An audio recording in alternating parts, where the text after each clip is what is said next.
My stepmother invited me to her birthday gala, only to publicly claim I stole the family business from her daughter. "Return what tea isn't yours," she yelled at me. The other guests started booing me and kicked me out of the event. 2 hours later, I returned and stunned everyone. "Return what isn't yours, Venus," my stepmother Judith screamed, her voice echoing through the grand ballroom. "You stole my daughter's birthright." The crystal chandelier light seemed to dim as every face in the room turned to stare at me. My heart pounded in my chest as I stood frozen, champagne glass nearly slipping from my fingers. "My name is Venus Carter, and I'm a 31-year-old pianist who never expected to be running my father's manufacturing company." Just 1 hour earlier, I had walked into the Westbrook Hotel ballroom for Judith's 55th birthday gala, genuinely hoping to mend fences. It had been a year since my father's passing, and the tension between us was suffocating. When her invitation arrived last week, I thought perhaps she was finally ready to move forward. I couldn't have been more wrong. This wasn't an olive branch. It was an ambush. "That company belonged in Pamela's hands," Judith continued, stalking toward me as whispers rippled through the crowd. "Your father built that business for his children, and you manipulated him when he was sick."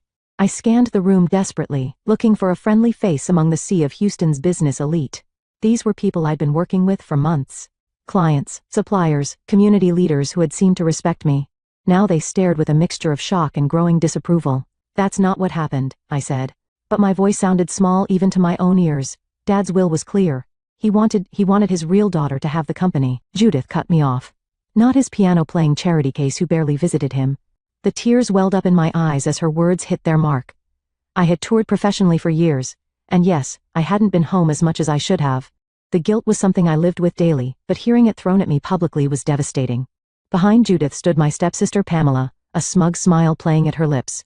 She'd never shown any interest in the business while Dad was alive, but now she nodded along to every word her mother spoke. "She's right, you know," someone murmured from a nearby table. "I always thought it was strange how she suddenly appeared when Thomas got sick," another voice added. The room seemed to close in around me as more voices joined the chorus. Someone actually booed. Within minutes, the whispers had become a wave of open hostility. "I think you should leave," Judith said, her voice now calm with the confidence of someone who knew she'd won. "Nobody wants a thief at this celebration." As I walked toward the exit, legs trembling beneath me, one thought crystallized in my mind. I would not let this stand. Not tonight, not ever. I made it to my car before the tears finally came. Sitting in the dark parking lot, I clutched the steering wheel as sobs racked my body. The humiliation burned through me like acid. These weren't just random people, they were Houston's business community, people whose respect I'd worked tirelessly to earn over the past year. My father, Thomas Carter, had built Carter Manufacturing from nothing over 40 years. He'd married Judith when I was 15, bringing her and 12-year-old Pamela into our lives after my mother's death. While Dad was alive, Judith had played the role of supportive wife, but everything changed after he was diagnosed with cancer 3 years ago. I remember sitting beside his hospital bed as he held my hand. "Venus," he'd said, his voice weak but determined. "You have a mind for business that Pamela doesn't. She's smart, but she doesn't care about Carter Manufacturing. You do. I've seen how you analyze everything, how you understand what makes things work." He'd squeezed my hand then. "I'm leaving the company to you, and I need you to promise you'll take care of it." I had given up my touring career to honor that promise. At first, when the will was read, Judith and Pamela had seemed to accept his decision. But within weeks, the undermining began, subtle at first, then increasingly overt. Tonight was just the public culmination of a year-long campaign to discredit me. As I wiped my tears, my phone buzzed with a text from Bernard Wesley, my father's longtime attorney and the executor of his will. "Just heard what happened. Are you okay? Call me." I dialed immediately, my voice still shaky as I recounted the evening's events. "This is unacceptable," Bernard said, his familiar baritone filled with indignation. "Judith knows perfectly well that your father was of sound mind when he made that will. We have video of him explaining his decisions. She's contested the will 3 times and lost every appeal." "They all believe her, Bernard," I whispered. "Everyone in that room thinks I'm some manipulative thief." There was a pause, and then Bernard asked the question that would change everything. "Do you have your laptop with you?" "It's in my trunk," I replied, confused by the sudden shift. "Good. Meet me at my office in 30 minutes. If Judith wants to make this public, then let's give the public the full story. Every document, every court filing, every piece of evidence your father left to protect you from exactly this scenario." For the first time since fleeing the ballroom, I felt something beyond humiliation. A spark of determination igniting in my chest. "I'll be there in 20, I said, starting the engine. Bernard's office was still lit when I pulled into the parking lot of the Glass and Steel building downtown. He buzzed me in immediately, and I found him surrounded by stacks of binders and files. I've been organizing these since your father passed, he explained, gesturing to the neatly labeled documents. Thomas knew Judith might try something like this. He was strategic that way, always thinking several moves ahead. As Bernard pulled files, I paced the office, anger gradually replacing my earlier shame. I don't understand why she'd do this publicly. She's already contested the will and lost. What does she hope to gain? Bernard looked up, his gray eyes serious. Control. Judith has always been about appearances and social standing. If she can't get the company legally, she'll try to make your position untenable by turning the business community against you. She's succeeding, I muttered, remembering the hostile stares. Not for long, Bernard replied, sorting documents into new piles. Your father documented everything. The multiple times Pamela stated she had no interest in the business, the management courses he encouraged you to take remotely while you were touring, the weekend strategy sessions you two had whenever you were home. He handed me a USB drive. This contains video testimony from your father explaining his decision. He recorded it 3 months before he passed, specifically to prevent Judith from challenging his competency. I clutched the drive, remembering that day. Dad had been so weak, but his mind remained razor sharp. While I'd known about this recording, I hadn't had the heart to watch it since his death. There's more, Bernard continued. Financial records showing how you've grown the company by 22% since taking over, employee testimonials about how you prevented layoffs when the Anderson contract fell through, the board meeting minutes where you proposed giving Pamela a director position, which she declined because it involved too much boring paperwork. A plan began forming in my mind. Bernard, is that color printer of yours still lightning fast? He smiled, understanding dawning on his face. Indeed it is. And I have plenty of binders. For the next hour, we worked side by side, organizing irrefutable documentation that told the true story of Carter Manufacturing's succession. Bernard printed copies of court decisions, financial statements, and employee letters. I organized them into presentation binders, one for each table at the gala. As we worked, Bernard made calls to 3 of his associates who agreed to meet us at the hotel. These respected attorneys would lend additional credibility to our presentation. This isn't just about clearing your name tonight, Bernard said as we finished. This is about securing your position permanently. After this, Judith won't be able to undermine you again. I checked my watch just past 10 p.m. The gala would still be in full swing. You know, I said, loading the binders into Bernard's SUV. My father always told me that in business, you don't just defend yourself when attacked. You respond with such overwhelming evidence that your opponent regrets ever questioning you in the first place. Bernard smiled. He would be proud of you tonight. I took a deep breath. Let's go. The drive back to the Westbrook Hotel was silent, my nervous energy filling the car as Bernard navigated through downtown Houston's Saturday night traffic. The binders sat in the back seat, each one containing what felt like my entire life, my father's wishes, my hard work, my legitimacy. Remember, Bernard said as we pulled up to the valet stand. You're not just Thomas Carter's daughter tonight, you're the CEO of Carter Manufacturing. We unloaded the SUV, Bernard's 3 colleagues joining us at the entrance.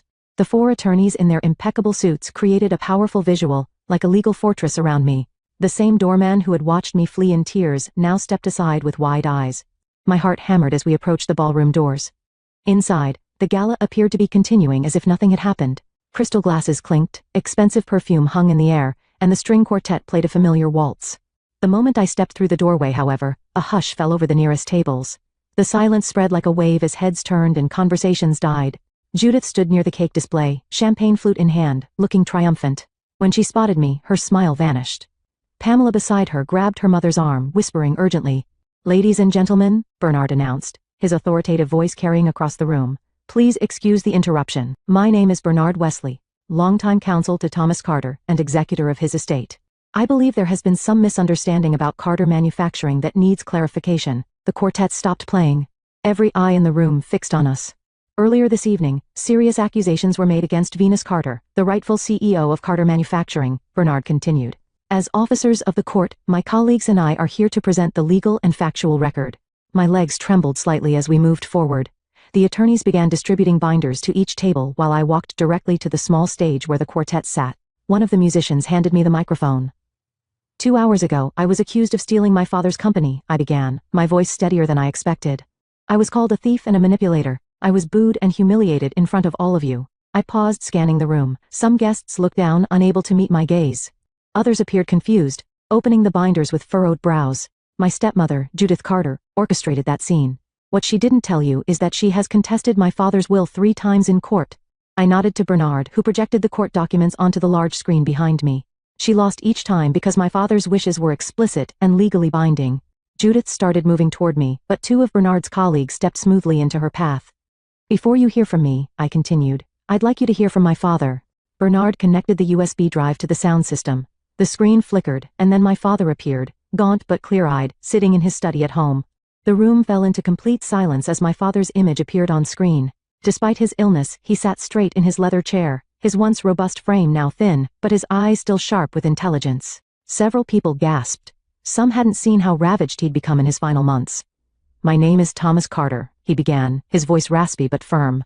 I'm recording this statement on March 15th of last year, in the presence of my attorney, Bernard Wesley, and Dr. Catherine Wilson, who has certified my mental competence. The camera panned briefly to show both professionals before returning to my father. I am the founder and CEO of Carter Manufacturing. After considerable thought and planning, I have decided to leave controlling interest in my company to my daughter, Venus Carter. Dad shifted slightly, wincing with discomfort before continuing. I want to address why I've made this decision, as I anticipate it may cause conflict after I'm gone. His gaze seemed to look directly at Judith, even though he couldn't have known she would be watching this recording at her birthday gala a year later. Venus has demonstrated both the acumen and passion needed to lead Carter Manufacturing.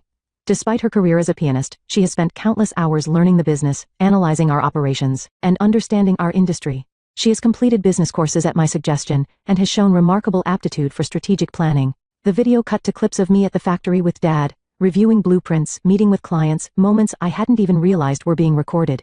My stepdaughter Pamela has been offered various opportunities to involve herself in the company over the years, but has consistently declined. When directly asked, she has stated, and I quote, I have no interest in spending my life making boring industrial parts. The video then showed Pamela at a family dinner, rolling her eyes and saying those exact words, followed by her declining a management training position during a recorded meeting in Dad's office. I love both my daughters, Dad continued, but a business must be led by someone who loves it. Venus has that love. I am of sound mind and body in making this decision. Dr. Wilson appeared on screen, confirming Dad's mental competence with her credentials displayed below her name. The video ended with my father looking directly at the camera. I trust Venus to protect my legacy and the livelihoods of everyone at Carter Manufacturing. As the screen went dark, I looked around the room. Many guests were now paging through the binders, expressions of shock and dismay replacing their earlier judgment. Since taking over, I said into the microphone, Carter Manufacturing has increased revenue by 22%. We've expanded into 2 new markets, added 17 jobs, and avoided any layoffs despite losing the Anderson contract. I nodded toward Bernard, who displayed the financial charts on screen. On page 12 of your binders, you'll find letters from our employees, many of whom have worked for my father for decades, expressing their support for my leadership. I took a deep breath before continuing. Page 15 contains the formal job offer extended to Pamela 3 months ago, a director position with significant authority, but less day-to-day operational responsibility. She declined via email, stating she had better things to do than waste time in a factory. I could see Pamela's face reddening as several guests turned to look at her. The final section, I said, my voice growing stronger, contains the court decisions rejecting Judith's challenges to my father's will. 3 different judges found no evidence of manipulation or undue influence. The medical reports confirmed Dad was fully competent when making his decision. I stepped forward, placing the microphone down for a moment as I looked directly at Judith, who stood frozen near the cake display. You asked me to return what isn't mine, I said, loud enough for everyone to hear. But as these documents prove beyond any doubt, Carter Manufacturing is exactly where my father wanted it to be, in my hands. I picked up the microphone again, turning back to address the entire room. I understand many of you were misled tonight. You heard one side of a complicated story and reacted based on incomplete information. I paused, letting my gaze sweep across the ballroom. I don't blame you for that. What I do ask is that you take the time to review the evidence in front of you before making further judgments. The atmosphere in the room had transformed. The hostility was gone, replaced by discomfort and embarrassment. Gregory Thompson, the CEO of our largest client, stood up from his table. Venus, I owe you an apology, he said, his voice carrying across the room. I should have known better than to accept such serious accusations without question. His public acknowledgement seemed to break a dam. Other guests began flipping more intently through the binders, murmuring among themselves. Someone at a back table started slowly applauding, and others gradually joined in. Judith finally broke through the attorney's blockade, storming toward me with Pamela trailing behind her. How dare you, she hissed, her voice low but venomous. This is my birthday celebration, and you've turned it into a corporate presentation. This is exactly why Thomas should never have left you the company. You have no class, no sense of propriety. I smiled calmly, knowing every eye in the room was on us. Interesting perspective, Judith, considering you used your own birthday party to publicly accuse me of theft and have me thrown out. You manipulated him when he was dying, Pamela interjected, her voice shaking with anger. You were barely even around. Bernard stepped forward, tablet in hand. Actually, the visitor logs from the hospital and hospice facility show that Venus visited your father 83 times during his final 6 months. Based on these same records, Pamela, you visited 12 times.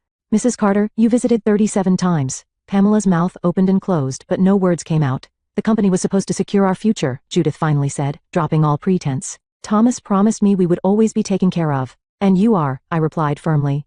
Dad's will provided generously for both of you. The trust he established ensure you'll never have financial concerns.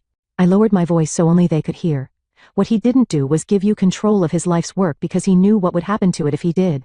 Judith's face contorted with rage. For a moment, I thought she might strike me. Instead, she grabbed Pamela's arm and began pulling her toward the exit. This isn't over, she threw over her shoulder. Actually, it is, Bernard called after her.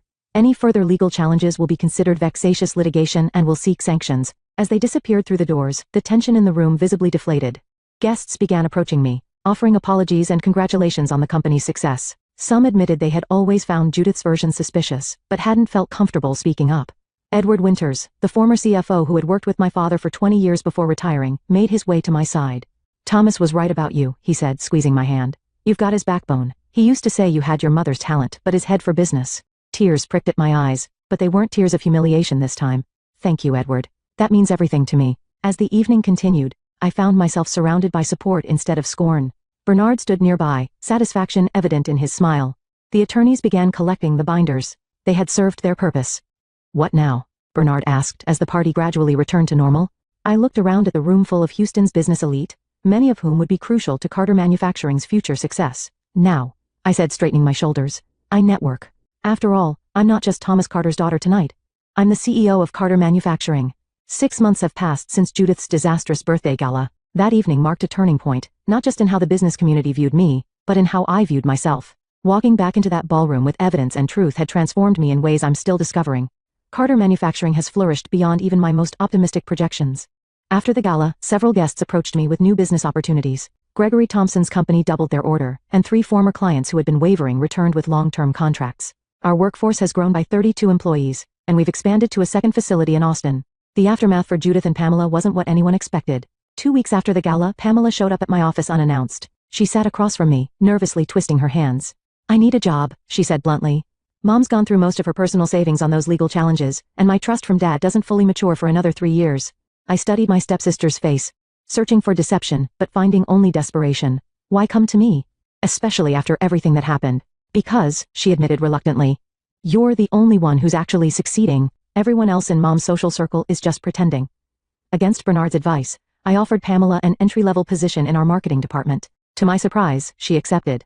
And even more surprisingly, she's shown genuine aptitude for the work. We're not friends, and perhaps we never will be, but there's a growing professional respect between us. Judith, on the other hand, left Houston shortly after the gala. She moved to Phoenix where she's reportedly pursuing a new wealthy widower. Our paths haven't crossed since, and I doubt they will anytime soon. My personal life has undergone equally significant transformations.